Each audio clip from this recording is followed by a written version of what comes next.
నా హైడ్రేషన్ కోసం I just trust one thing, ఫుల్గా వాటర్ ఉండే కంట్రీ డిలైట్ వల్ల పొలాచి కోకోనట్స్. సో ఇప్పుడే కంట్రీ డిలైట్ యాప్ డౌన్లోడ్ చేసుకొని ఆర్డర్ చేయండి.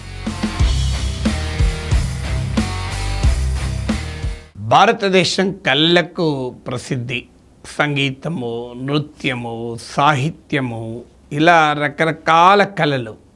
భారతదేశం చారిత్రక ఐతిహాసిక నేపథ్యంలో మీరు చూస్తే భారతదేశానికి ఉన్న గొప్పతనంలో దాని సాంస్కృతిక వైభవము, సాంస్కృతిక వారసత్వము ప్రపంచాన్ని ఇన్ఫ్లుయెన్స్ చేసినటువంటి ఒక గొప్ప చరిత్ర. దీన్నే సాఫ్ట్ పవర్ అంటారు. ఇప్పటిదాకా క్రియేటివిటీ అంటే మనుషులు తమలో ఉండే అంతర్లీనంగా ఉండే భావాల వ్యక్తీకరణకు ఒక సాధనంగా కళలు చూసేవారు. సమాజంలో ఆహ్లాదాన్ని, ఆనందాన్ని, సామరస్యాన్ని, ప్రేమను పంచేటువంటి ఒక సాంస్కృతిక సంపదగా మాత్రమే చూసేవారు. కానీ ఇప్పుడు కళలు కూడా పెద్ద ఎకనామిక్ వాల్యూను కలిగి ఉంటుంది. మీరు ఒకప్పుడు నాటకాలు వేసేవారు. ఆ నాటకం వేయాలన్న వాళ్ళ కోరిక, అభిరుచి వల్ల నాటకాలు వేసేవారు. నిర్వహించేవారు కోరిక, అభిరుచితో నిర్వహించేవారు. చూసేవారు కోరిక, అభిరుచి. ఇందులో సంపాదించింది కూడా ఏముండేది కాదు. కానీ నాటకాలు వేయడానికి పిచ్చిగా భావించి నాటకాలు వేసేవారు. కానీ నాటకం టెక్నాలజీతో మ్యారేజ్ అయ్యి సినిమాగా మారింది. మీరు చూడండి ఎంత మార్పు వచ్చింది. 100 కోట్ల వ్యాపారమైంది, 1000 కోట్ల వ్యాపారమైంది.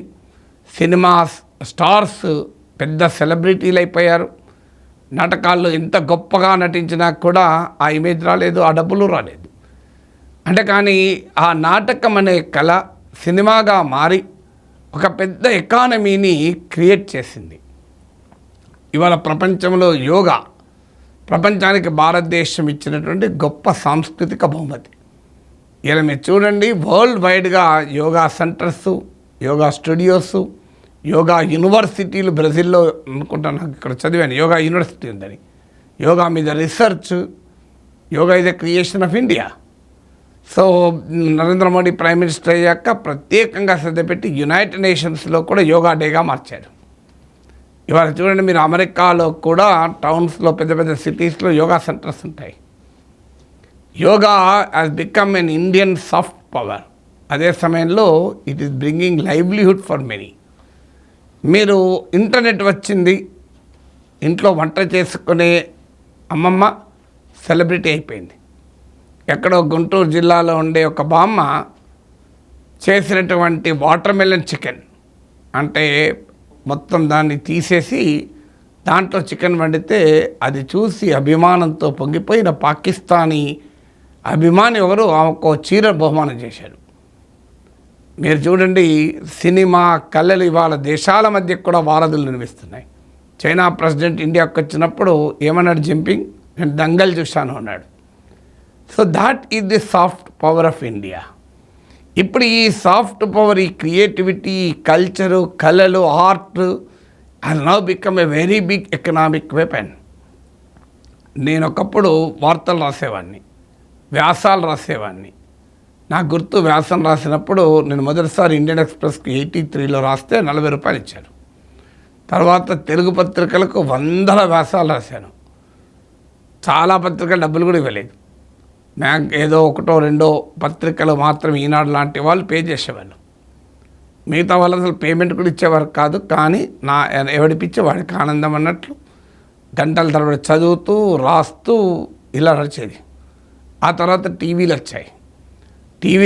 కానీ టీవీ యజమానుల ఎకానమీ పెరిగింది, కానీ మా ఎకానమీ పెరగలే.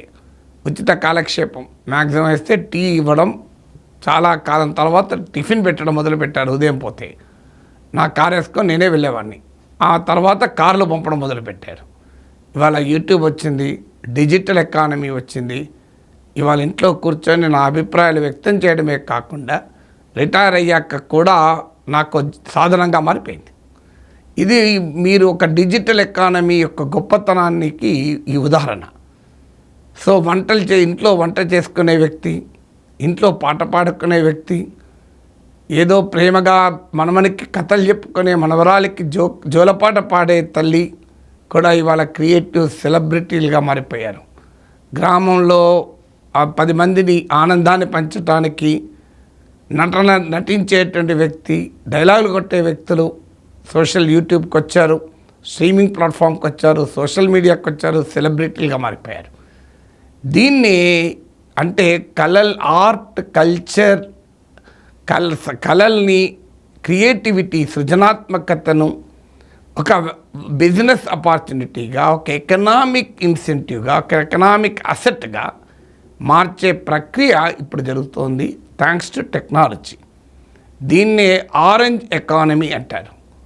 ఆరెంజ్ ఎందుకంటే క్రియేటివిటీకి కలర్. ఇప్పుడు వైట్ ఎలా అయితే మీకు శాంతికి సింబలో వైట్, మీరెవరైనా యుద్ధం తర్వాత కూడా నేను లొంగిపోతున్నాను మెసేజ్ ఇవ్వాలంటే వైట్ ఫ్లాగ్ ఎగిరేస్తారు. అంటే మీకు శ్వేత కపోతాలు ప్రపంచ శాంతి దినోత్సవం రోజు తెల్లటి పావురాలు ఎగిరేస్తారు. So white is symbol of peace, నిర్మలత్వానికి, శాంతికి symbol.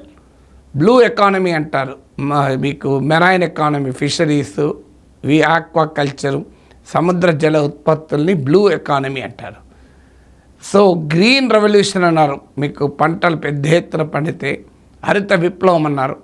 So it's a colour of agriculture, colour of forestry, green. Orange is the colour of creativity కనుక దీన్ని ఆరెంజ్ ఎకానమీ అన్నారు. ఈ మధ్య ముంబైలో వేవ్ సమ్మిట్ జరుగుతోంది, world audio visual entertainment summit. దీన్ని ప్రైమ్ మినిస్టర్ నరేంద్ర మోడీ ప్రారంభించి అద్భుతంగా మాట్లాడాడు. ఈ వేవ్ సమ్మిట్ భారత ప్రభుత్వం, government of India media and entertainment ఇండస్ట్రీకి ప్రోత్సాహం ఇవ్వటానికి ఈ సమ్మిట్ పెట్టారు. 75 కంట్రీస్ నుంచి పాల్గొన్నారు. నటులు, నటీమణులు, heroes, heroines, actors, news media, content creators, musicians. ఇందులో నరేంద్ర మోడీ ఎక్నాలెడ్జ్ చేసింది ఏంటంటే చాలా వండర్ఫుల్గా చెప్పాడు. ఈ ఆరెంజ్ ఎకానమీ ఇండియాస్ జీడిపికి, ఇండియాస్ ఎకానమీకి మీరు పెద్ద ఎత్తున దోహదం చేస్తున్నారు అంటూ గౌహతిలో పాట పాడే సంగీతకారుడైనా కావచ్చు, కొచ్చిన్లో కూర్చొని పోడ్కాస్ట్ చేసేవారైనా కావచ్చు, బెంగళూరులో కూర్చొని వీడియో గేమ్ తయారు చేసేవారు కావచ్చు, పంజాబ్లో తీసుకొని సినిమా తీసేవారే కావచ్చు, మీరందరూ కూడా మీ క్రియేటివిటీ ద్వారా ఇండియన్ ఎకానమీకి కంట్రిబ్యూట్ చేస్తున్నారు అని. ఇవాళ నేను యూట్యూబ్లో మాట్లాడుతున్నాను, మీరంతా చూస్తున్నారంటే I'm earning for my country. నేను కొంతమందికి ఉపాధి కల్పించగలుగుతున్నాను, కొంత సంపద సృష్టించగలుగుతున్నాను, ఎకానమీని క్రియేట్ చేస్తున్నాను. ఇది prime minister Narendra Modi acknowledge చేసింది ఆరెంజ్ ఎకానమీ అని. ప్రపంచంలో 3 కోట్ల మంది ఈ ఆరెంజ్ ఎకానమీలో పనిచేస్తున్నారు. 3% ఆఫ్ గ్లోబల్ జీడిపికి creative economy, orange economy contribute చేస్తుంది. ఆరెంజ్ ఎకానమీని క్రియేటివ్ ఎకానమీ కూడా అంటారు. నేను గతంలో నా యూట్యూబ్లో వీడియోలు కూడా చేశాను. క్రియేటివ్ ఎకానమీ ఉండే అవకాశాలు, ప్యాషన్ ఎకానమీ. ఈ క్రియేటివిటీ చాలా మట్టుకు ప్యాషన్. క్రియేటివిటీ మొదట్లో స్టార్ట్ అయ్యేది ప్యాషన్తోనే, అభిరుచితోనే. నాలాంటి వాడు న్యూస్ పేపర్లో ఆర్టికల్ రాయటానికి, టీవీలో మాట్లాడటానికి ప్రధాన ప్రోత్సాహం ప్యాషన్. నాకు తెలిసింది 10 మందికి చెప్పాలి అన్న ప్యాషన్తో మొదలైంది. సో ప్యాషన్ని ఒక బిజినెస్ ఆపర్చునిటీగా మార్చేది క్రియేటివ్ ఎకానమీ. ప్యాషన్లో ఉన్న ప్యాషన్తో చేసే క్రియేటివిటీని, ఎకనామిక్ అసెట్ వాల్యూని క్రియేట్ చేసేది ఆరెంజ్ ఎకానమీ. ఇండియాలో పాండమిక్ ముందు ఇట్ వాజ్ 2.5% ఆఫ్ జీడిపి. ఇప్పుడు ఇది 1.5% ఆఫ్ జీడిపికి పడిపోయింది. బట్ ఇంకా పెరుగుతుంది. ఇది very big source of employment. సామాన్యుని కూడా సెలబ్రిటీలుగా మార్చగలిగే సామర్థ్యం ఆరెంజ్ ఎకానమీకి ఉంటుంది. ఆరెంజ్ ఎకానమీలో డబ్బు మాత్రమే కాదు, సంతృప్తి, గుర్తింపు, విలువ, అన్నిటికీ మించి నీకు నచ్చిన పని చేస్తున్నావు. ఇవాళ అనేక మంది సాఫ్ట్వేర్లో పనిచేసే వాళ్ళు మీరు అడగండి, వారు ఆనందంగా ఎంచుకున్న ప్రొఫెషన్ కొద్దిమందికి ఉంటుంది. చాలామంది బతకడం కొరకు, జీతం కొరకు, ఉద్యోగం కొరకు, క్యారియర్ కొరకు చేస్తారు. నేను బిట్స్ హైదరాబాద్లో బిర్లా ఇన్స్టిట్యూట్ ఎకనామిక్ సైన్సెస్ క్లాసులు చెప్పేటప్పుడు అడిగాను, వీళ్ళు ఎంతమంది అభిరుచితో, ఆసక్తితో ఇంజనీరింగ్లోకి వచ్చారంటే my answer was not majority మాత్రం కాదు. వాళ్ళు చెప్పారు ఓపెన్గా, ఇంజనీరింగ్ చేస్తే ఉద్యోగం వస్తుంది, ఇంజనీరింగ్ చేస్తే తొందరగా లైఫ్ సెటిల్ అవుతుంది, మా పేరెంట్స్ చెప్పారు, నేను ఇంజనీరింగ్ చేస్తున్నాను. సో కానీ క్రియేటివ్ ఎకానమీ, ఆరెంజ్ ఎకానమీలో ప్రత్యేకత ఏంటంటే you will never get bored. నీకు ఆర్థిక వనరులను కల్పించేది ఎకనామిక్ వాల్యూనే కాదు, it makes life meaningful, it makes life attractive. నేను ప్రతిరోజు మాట్లాడుతున్నప్పుడు ఒక అంశం పైన దాని నుంచి ఎంతో ఆనందాన్ని పొందుతున్నాను, నేను ఎంతో జ్ఞానాన్ని పొందుతూ పరవశించిపోతున్నాను, ఆ జ్ఞానాన్ని 10 మందికి చెబుతున్నాను అన్న సంతోషాన్ని పొందుతున్నాను. ఇలా పొందుతున్నాను కనుక ఎన్ని గంటలైనా చదవగలుగుతున్నాను, ఎన్ని గంటలైనా మాట్లాడగలుగుతున్నాను. కారణం it is my passion, it's my life time aim. So అందువల్ల జీవితంలో క్రియేటివ్ ఎకానమీకి ఉండే ప్రత్యేకత ఎకనామిక్ వాల్యూ, సోషల్ రికగ్నిషనే కాదు, ఆత్మసంతృప్తి అంటారే, ఆనందం. పాట పాడుకునేవారు బాత్రూంలో స్నానం చేస్తూ పాట పాడతాడు, తన గాన కచేరీ ఎవరైనా వింటున్నారని పాడతాడా? వంట చేసుకుంటూ కిచెన్లో ఒక్కతే ఉన్న మన గృహిణి పాట పాడుకుంటూ రాగం తీసుకుంటూ వంట చేసే వాళ్ళు ఉంటారు. సో పెద్ద కఠినమైన భారమైన శ్రమ చేసేవారు పాట పాడుకుంటూ హై సా ఐ లెస్సా అనుకుంటూ పాడుతుంటారు. వాళ్ళు ఏంటి, ఎందుకు చేస్తున్నారు పని? అందులో ఆనందం ఉంది, అందులో సంతోషం ఉంది, అందులో విశ్రాంతి ఉంది, అందులో విరామం ఉంది, అందులో అన్నిటికీ మించి సంతృప్తి ఉంది. సో అందువల్ల orange economy not just gives an economic value.